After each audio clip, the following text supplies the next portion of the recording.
Tugas video.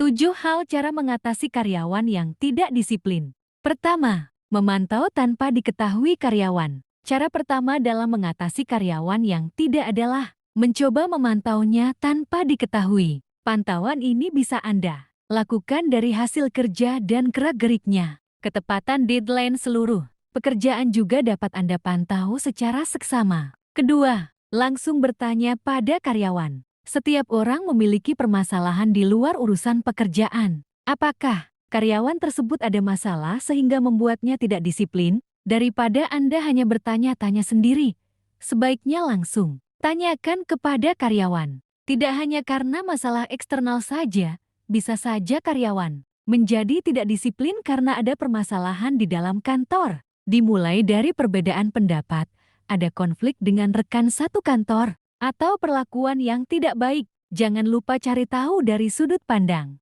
karyawan agar akar permasalahan. Ketiga, bangun komunikasi dua arah. Ketika karyawan tidak disiplin, coba bangun komunikasi dua arah. Mungkin saja ada hal-hal yang tidak dipahami oleh karyawan di dalam bekerja. Komunikasi dua arah juga menjadi proses pembelajaran bagi Anda sendiri. Karyawan dapat memberikan saran agar kinerja Anda semakin baik, sehingga membantu proses kerja dia juga. Keempat, menanamkan visi misi perusahaan. Visi misi perusahaan sudah dibuat untuk ditanamkan pada setiap karyawan. Disinilah tugas Anda untuk menanamkan visi misi perusahaan agar karyawan mampu bekerja lebih baik dan menjadi disiplin. Visi misi memang perlu ditanamkan agar seluruh individu di dalam perusahaan bekerja selaras dari segi hard skills hingga soft skills. Kelima, posisikan karyawan sesuai keahliannya. Setiap individu memiliki keahlian berbeda-beda,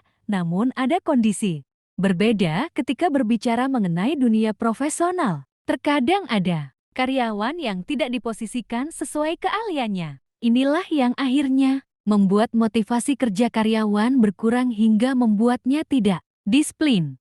Coba posisikan karyawan sesuai keahliannya agar dia lebih semangat dalam bekerja dan mampu menggunakan kemampuannya secara penuh. Perusahaan pasti mendapatkan dampak positif dari keputusan ini.